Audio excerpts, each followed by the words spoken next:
Hey, I'm JT with WTI, and I want to tell you what I like about this battery-powered pole saw by Ukoke. First off, this pole saw worked great for pruning trees from the ground, whether it was small branches like this on this newer tree, or whether it was some older trees that needed to be pruned.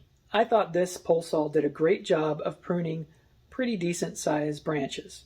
I like the design of the pole saw. It's very lightweight and minimal, with an extra extension bar so you don't always have to carry around that weight with you.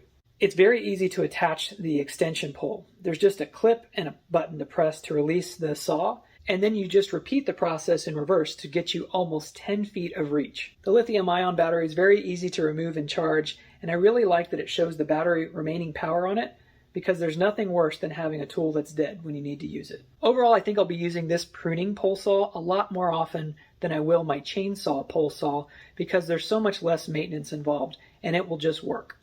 So if you need something that's lightweight and easy to safely prune your trees from the ground, and you don't want to have to hassle around with the oil of a chainsaw or the loud noises of a gas-powered saw, I think this Ukoke pole saw will do well for most people, and that's my point of view.